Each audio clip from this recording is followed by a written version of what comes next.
Capítulo 1. O chamado das vozes. Joana d'Arc nasceu em 1412, na pequena vila de Domremy, localizada no coração da região de Lorena, no nordeste da França. Era uma vila tranquila, rodeada por campos e florestas que davam a sensação de segurança e isolamento. No entanto, a França estava em guerra, a Guerra dos 100 Anos, um longo conflito que arrastava o país por gerações, lutando contra a Inglaterra. Mesmo em Domremy, o impacto da guerra era sentido. Tropas saqueadoras passavam pela vila, e o medo da ocupação estava sempre à espreita, transformando a sensação de segurança em algo frágil. A vida de Joana era a de uma camponesa comum. Ela ajudava seu pai, Jacques, e sua mãe, Isabelle, nas tarefas diárias, como cuidar dos animais, moer trigo e manter a casa em ordem. Era uma vida simples, mas Joana sempre teve uma fé extraordinária. Desde muito nova, ela passava horas na igreja, ajoelhada em oração. As histórias dos santos e das batalhas do bem contra o mal eram parte de sua realidade. Eram uma fonte de conforto e de força em meio à incerteza de uma nação devastada pela guerra. Foi aos 13 anos que a vida de Joana começou a mudar. Certo dia, enquanto trabalhava no campo, ela ouviu uma voz. Uma voz que não vinha de lugar nenhum que seus olhos pudessem ver. No início, Joana pensou que talvez fosse sua imaginação. O som era suave, quase um sussurro que se misturava ao vento. Mas a sensação que acompanhava a voz era inconfundível. Uma paz profunda e uma certeza que ela nunca havia sentido antes. Ela parou e olhou ao redor, mas não havia ninguém. Nas semanas seguintes, a voz voltou e ela não estava mais sozinha. Luzes estranhas, como se fossem raios de sol em meio à neblina, pareciam cercar Joana sempre que ela ouvia o chamado. As vozes se tornaram mais claras e identificaram-se como sendo de São Miguel, Santa Catarina e Santa Margarida. Joana ficou assustada, mas ao mesmo tempo sentiu uma força indescritível. As vozes falavam de uma missão, algo que Joana nunca poderia ter imaginado. Elas diziam que Deus a escolheu para libertar a França, para conduzir o Delfim Carlos até sua coroação como rei legítimo. No começo, Joana não conseguia acreditar. Ela era apenas uma menina, uma camponesa sem nenhuma experiência em batalhas ou questões de Estado. Como poderia libertar a França dos ingleses? E como poderia sequer chegar até o Delfim, que estava tão distante e tão fora de seu alcance? Mas as vozes não deixaram espaço para dúvidas. Elas voltavam, uma e outra vez, sempre com a mesma mensagem, sempre com a mesma certeza. Joana tinha um papel a cumprir, um papel dado por Deus. Joana começou a falar sobre as visões para algumas pessoas próximas, começando com sua mãe. Eu devo ir, pois tenho uma missão dada por Deus. Tenho que libertar a França e coroar o Delfim. Dizia Joana com uma fé inabalável, mesmo quando sua mãe expressava preocupação. Isabelle a ouviu, mas preocupada, achou que Joana estivesse delirando ou simplesmente cansada. Jacques, seu pai, ficou irritado e até assustado. Por que, Joana? Por que você não pode ser como todos os outros? Essas visões só trarão problemas. Ele exclamou, tentando proteger sua filha de um destino perigoso. Ele sabia que, em tempos de guerra, qualquer comportamento fora do normal podia ser visto como uma ameaça. E o último que ele queria era chamar a atenção das autoridades para sua filha. Ele insistiu para que Joana se calasse sobre as visões, tentando impedir que ela seguisse o que parecia ser um caminho perigoso. Eu fui enviada por Deus, e não posso recusar o que Ele me pede, respondia Joana com uma fé resoluta. Mesmo que isso me custe tudo. Mas Joana não podia ignorar as vozes. Ela sabia que havia algo maior em jogo. Começou a procurar ajuda no vilarejo, e o padre local, um homem chamado Guillaume, foi uma das primeiras pessoas a apoiá-la. Padre Guillaume, eu sou apenas uma camponesa, mas Deus me chamou. Eu devo salvar o Delfim e libertar nosso país. Dizia Joana. O padre, impressionado por sua convicção, passou a acreditar que havia algo divino em suas palavras. Ele tinha observado Joana durante anos e sabia que ela não era uma jovem comum. Sua fé, sua determinação e a intensidade com que falava das vozes eram inquestionáveis. Aos poucos, a história da jovem que ouvia os santos começou a se espalhar pela vila. As vozes tornaram-se mais insistentes, mais urgentes. Elas falavam que a França estava em perigo, que Carlos precisava ser coroado e que Joana tinha que agir rápido. A essa altura, Joana já não tinha dúvidas.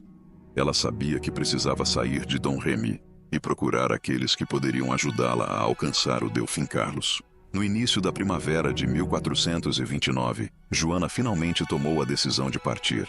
Ela se despediu de sua família, ciente de que talvez nunca mais os visse. Armou-se apenas de sua fé e de uma determinação que ia além da lógica ou da compreensão. Deixando Dom Remy, sua pequena vila no interior da França, Joana deu o primeiro passo de uma jornada que não só mudaria sua vida, mas que também mudaria para sempre a história de seu país. Capítulo 2. Jornada à Vaucouleurs. A decisão de Joana d'Arc de deixar Dom Remy e partir para Vaucouleurs foi tanto um ato de fé quanto de coragem. Aos 16 anos, com a convicção de que sua missão era divina, ela estava pronta para enfrentar qualquer obstáculo. Vaucouleurs era a cidade mais próxima sob controle do Delfim Carlos, e Joana sabia que precisava convencer o comandante local, Robert de Baudricourt, a ajudá-la a chegar à corte do Delfim, em Chinon. A jornada até Vaucouleurs foi arriscada. Joana viajava acompanhada por alguns poucos amigos que a apoiavam, atravessando campos e florestas que poderiam estar cheios de soldados ou de bandidos. Em tempos de guerra, qualquer caminho era perigoso, especialmente para uma jovem camponesa que se aventurava tão longe de casa. Mas Joana não hesitou. Ela acreditava que Deus estava protegendo seus passos e que os santos que lhe falavam estavam guiando seu caminho. Ao chegar a Vaucouleurs, Joana logo procurou audiência com Robert de Baudricourt. Ele era um comandante veterano, acostumado a lidar com as complexidades de uma guerra que parecia interminável. Quando Joana se apresentou, ele inicialmente não a levou a sério. Afinal, quem poderia acreditar que uma jovem camponesa, sem nenhuma experiência militar, pudesse ter um papel crucial no destino da França? Para ele, era mais fácil acreditar que Joana estava iludida ou até mesmo louca. Senhor Baudricourt, eu fui enviada por Deus para ajudar o Delfim e salvar a França, disse Joana, com um olhar firme e uma voz que não tremia. Baudricourt, olhando-a de cima a baixo, respondeu com ceticismo. E o que uma jovem como você sabe sobre salvar um reino? Há soldados, generais, homens treinados para isso. O que você pode fazer que eles não podem? Não sou eu quem faz, Senhor. É Deus que me envia. Ele deu a missão e me protegerá enquanto eu cumprir sua vontade. Os primeiros encontros de Joana com Baudricourt foram frustrantes. Ele não estava disposto a acreditar nela ou a gastar recursos ajudando-a a chegar ao Delfim. Mesmo assim, Joana não desistiu. Todos os dias, ela voltava ao castelo de Vaucouleurs, insistindo em sua missão. Sua persistência e fé eram visíveis para todos na cidade. As pessoas comentavam sobre a jovem que acreditava ser enviada por Deus e, aos poucos, alguns começaram a se convencer de que ela não era apenas uma visionária. Joana também tinha o apoio de pessoas simples, moradores da cidade que viam em sua coragem uma esperança para tempos tão sombrios. Eles começaram a falar com Baudricourt, pedindo que ele desse à jovem a chance de provar sua missão. Um dos amigos de Joana, Jean de Metz, impressionado com sua fé e determinação, decidiu apoiá-la abertamente. Senhor Baudricourt, não há nada a perder em ouvi-la. Ela não pede riquezas ou um exército, apenas quer ser levada ao Delfim. Quem somos nós para negar a ela essa chance? Jean de Metz argumentou. Baudricourt, pressionado pela opinião popular e pela insistência de Joana e seus apoiadores, finalmente cedeu. Ele decidiu não ignorar mais aquela jovem que, com tão pouco, conseguia mobilizar tantos. Ele preparou um pequeno grupo de homens para escoltá-la até Chinon, onde Joana poderia finalmente encontrar o Delfim Carlos. Antes de partir, Joana agradeceu a Baudricourt pela chance e garantiu. Eu trarei boas notícias para a França. Você não se arrependerá. Baudricourt apenas balançou a cabeça, ainda cético, mas algo na convicção de Joana parecia tocá-lo. Ele não sabia se ela era realmente uma enviada divina, mas sabia que a França precisava de toda a esperança que pudesse reunir. Joana estava pronta para partir. Sua missão estava apenas começando, e agora ela tinha o apoio necessário para chegar à corte do Delfim e provar que sua fé era inabalável. A partida de Vaucouleurs Foi um momento de esperança não apenas para Joana, mas para todos aqueles que acreditavam nela. Enquanto ela deixava a cidade, seus passos ressoavam com a promessa de um futuro melhor para a França. O caminho até Chinon era longo, mas Joana estava pronta para enfrentar qualquer desafio, pois acreditava que sua missão vinha diretamente de Deus. Capítulo 3. O encontro com Carlos. Após dias de uma longa e perigosa jornada, Joana d'Arc finalmente chegou a Chinon, onde o Delfim Carlos VII mantinha sua corte. Atravessar o território em guerra, enfrentando o medo constante de soldados ingleses e borgonheses, foi um feito notável para qualquer grupo, ainda mais para uma jovem camponesa que, até poucos meses antes, jamais havia deixado sua vila. Joana, no entanto, acreditava que Deus a estava guiando e que, enquanto estivesse em sua missão, nada poderia lhe acontecer. O castelo de Chinon era grandioso e intimidador. Suas muralhas de pedra dominavam a paisagem e demonstravam poder e segurança. Joana foi recebida com curiosidade e ceticismo. Para muitos membros da corte, ela não passava de uma jovem com delírios de grandeza, enquanto outros a viam como uma possível peça do jogo político. Alguém que poderia, ao menos, ser útil para motivar as tropas e o povo que estavam cada vez mais desanimados com a situação da França. Quando Joana chegou ao castelo, Carlos, ciente das suas alegações e das histórias que já circulavam sobre ela, decidiu realizar um teste. Para saber se ela realmente possuía um dom divino, ele trocou suas vestes reais pelas de um cortesão comum e misturou-se aos nobres em seu salão. O trono foi ocupado por um de seus conselheiros. Joana, ao entrar no grande salão, parou por um momento e observou atentamente o ambiente. Sem hesitar, ela caminhou por entre os nobres, até parar diante de Carlos, ajoelhando-se. Delfim gentil, eu sou Joana, a donzela enviada por Deus para salvar a França, disse ela, olhando diretamente para ele. Carlos, surpreendido, olhou ao redor, procurando por alguma explicação lógica. Ninguém tinha dado qualquer pista de sua localização. Ele se adiantou e pediu que ela se levantasse. Como você sabia quem eu sou? Perguntou, ainda intrigado. Meu senhor, foi Deus quem me guiou. Eu vim para que você possa ser coroado em Reims e libertar nosso povo dos inimigos que nos assolam, respondeu Joana, com uma firmeza que fez o coração de Carlos vacilar por um momento. Nos dias seguintes, Joana foi submetida a vários testes pelos conselheiros de Carlos e por membros do clero, que buscavam verificar se suas visões eram realmente divinas ou se ela era uma herege. Joana, no entanto, jamais vacilou. Sempre que falava, suas palavras eram claras e seguras. Ela afirmava que havia sido escolhida por Deus, e essa convicção, ao longo dos dias, começou a convencer aqueles que a interrogavam. Uma noite, Carlos pediu uma conversa privada com Joana. Ele estava claramente dividido entre o ceticismo e a esperança. Joana, todos dizem que você é enviada por Deus. Mas como posso ter certeza disso? Como posso saber que não é uma armadilha ou apenas um delírio? Senhor, eu não posso lhe oferecer nada além de minha fé e das palavras que Deus colocou em meu coração. Eu não vim buscar nada para mim mesma, apenas para servir à França e ao Senhor. Se me deixar seguir, eu o levarei à sua coroação e veremos nossa terra libertada. Carlos permaneceu em silêncio por alguns instantes. A sinceridade em seus olhos o tocou, algo que ele não via há muito tempo em sua corte, onde intrigas e manipulações eram comuns. Depois de refletir, ele tomou uma decisão arriscada, mas que sentia ser necessária.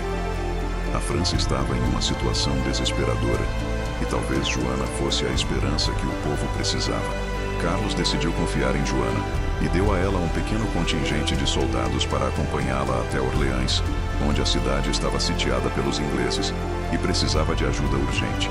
Joana recebeu sua armadura e um estandarte branco, ornado com a imagem de Cristo e dos anjos, que seria seu símbolo no campo de batalha. Antes de partir, Joana se aproximou de Carlos uma última vez e disse: Não tenha medo, Delfim gentil.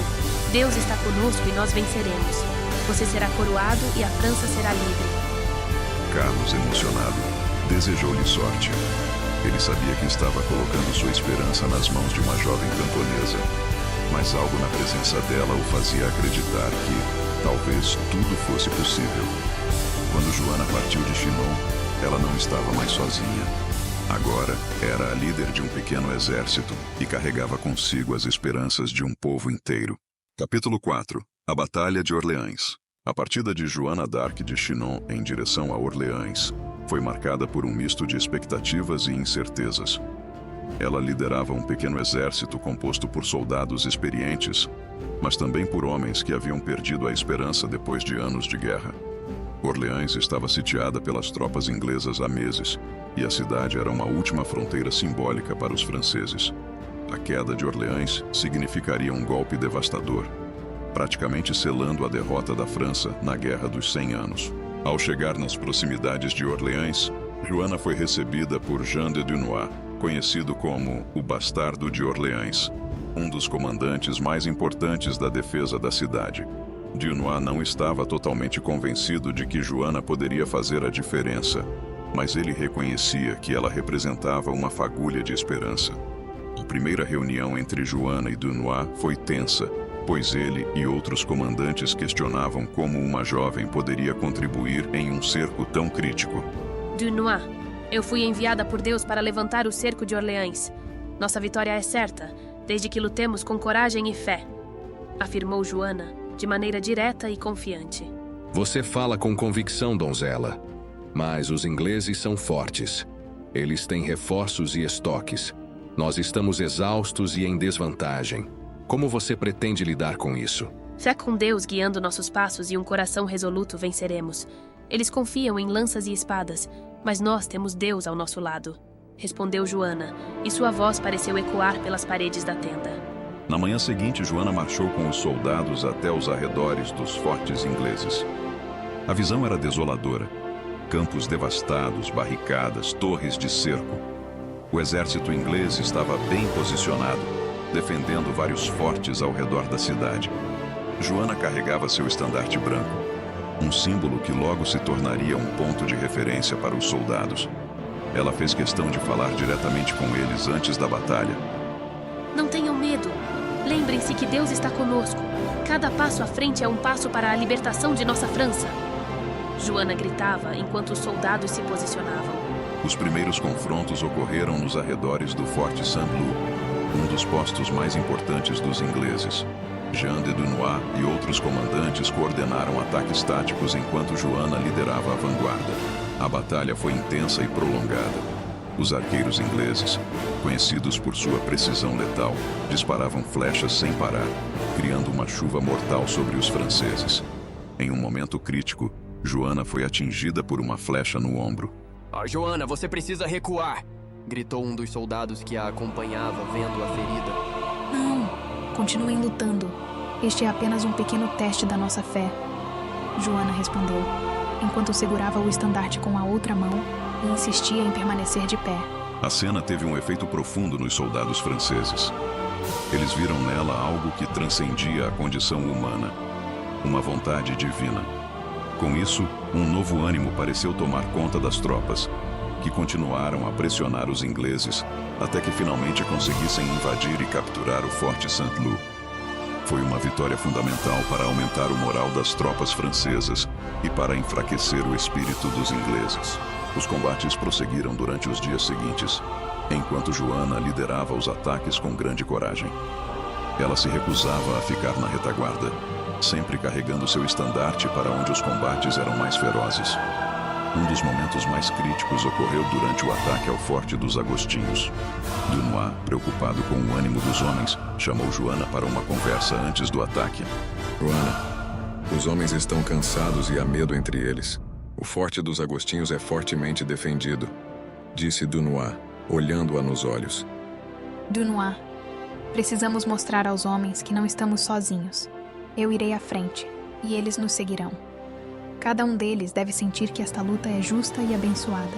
Com coragem venceremos, disse Joana, com um leve sorriso. Durante o ataque, os soldados franceses encontraram forte resistência. Os ingleses, bem preparados, tentavam repelir os avanços franceses com lanças e arqueiros.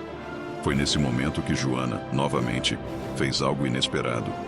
Mesmo ferida, Ela se posicionou à frente das tropas, erguendo seu estandarte e gritando para que todos vissem que a luta ainda não havia terminado. Sigam em frente, soldados da França. O Senhor está conosco. Cada inglês que cai é uma prova da nossa missão, gritou ela. A coragem de Joana foi crucial para que os franceses quebrassem a moral inglesa e finalmente tomassem o Forte dos Agostinhos. A vitória foi recebida com gritos e aclamações, enquanto muitos soldados choravam de alegria, acreditando que estavam vendo a mão de Deus em cada conquista. A conquista da Bastilha de Tourelle. O último e mais crucial objetivo era a Bastilha de Tourelle, uma fortaleza bem defendida e essencial para o controle do cerco de Orleans. A captura da Tourelle significaria a quebra definitiva do cerco. Sabendo disso, Joana e Dunois reuniram suas forças e prepararam um plano detalhado.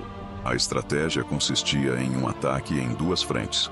Um grupo liderado por Joana faria uma investida direta pela ponte, enquanto Dunois atacaria as defesas laterais para dividir as forças inglesas. A artilharia francesa iniciou o ataque ao amanhecer, bombardeando as muralhas e enfraquecendo as defesas dos ingleses. Joana, à frente de seus homens, ergueu o estandarte e marchou pela ponte. As flechas inglesas desciam em chuva e muitos soldados caíram. Durante o avanço, uma pedra lançada por uma catapulta inimiga atingiu Joana, que caiu ao chão. Os soldados ao seu redor congelaram por um momento, temendo o pior. Joana, à frente de seus homens, ergueu o estandarte e marchou pela ponte. As flechas inglesas desciam em chuva e muitos soldados caíram. Durante o avanço, uma pedra lançada por uma catapulta inimiga atingiu Joana, que caiu ao chão. Os soldados ao seu redor congelaram por um momento, temendo o pior. Levantem-me! Precisamos continuar! A vitória está próxima! Gritou Joana, insistindo para que seus homens não perdessem o foco. Alain e Pierre correram para ajudá-la a se levantar. Joana, mesmo ferida, voltou a erguer o estandarte. Os soldados, vendo a determinação de sua líder, foram tomados por um fervor inacreditável. Com um último impulso, os franceses avançaram sobre a ponte, rompendo as defesas e entrando. Dentro da Bastilha de Tourelles, a batalha foi brutal. Soldados franceses lutaram com determinação, avançando por corredores apertados, enquanto os ingleses, em desespero, tentavam manter suas posições. O som das espadas se chocando, os gritos de guerra e a intensidade do combate encheram o ar. Finalmente, após horas de combate, os franceses tomaram a fortaleza. A bandeira francesa foi erguida sobre a Bastilha de Tourelles, um símbolo de vitória que pôde ser visto por todos em Orleans. Com a queda da Tourelles, o cerco a Orleans foi finalmente quebrado. Os sinos da cidade tocaram e os moradores correram às ruas, comemorando a vitória que parecia impossível. Para o povo, Joana não era apenas uma comandante. Ela era um sinal de esperança e fé. Sua presença havia mudado o curso da guerra e levantado o ânimo de uma nação inteira. Joana, exausta e ainda ferida, foi saudada como uma heroína. Jean de Dunois, que antes a encarava com ceticismo, agora se aproximou, segurou seu braço e disse com um tom solene: Joana, você é realmente enviada por Deus. Você salvou Orleans e deu ao nosso povo a esperança de que tanto precisavam. Não fui eu, Dunois. Foi Deus. E foi a coragem de todos vocês que tornou isso possível, respondeu Joana, com um sorriso cansado, mas sincero. Assim, o cerco de Orleans chegou ao fim, e a vitória francesa foi celebrada por toda a cidade. A batalha havia sido dura, mas a determinação de Joana e dos soldados mostrou que a França ainda tinha forças para resistir. Esta vitória marcava apenas o início de uma longa jornada que Joana estava determinada a seguir. Seu próximo objetivo era claro: conduzir o Delfim Carlos a Reims, onde ele seria coroado, cumprindo assim a missão que lhe fora dada pelas vozes que guiavam seu destino. Com a coragem renovada e o apoio do povo, Joana d'Arc e suas tropas se preparavam para os próximos desafios, cientes de que as batalhas que viriam ainda seriam difíceis. Mas, pela primeira vez em muito tempo, havia esperança verdadeira nos corações dos franceses, e isso era mais poderoso do que qualquer exército inimigo.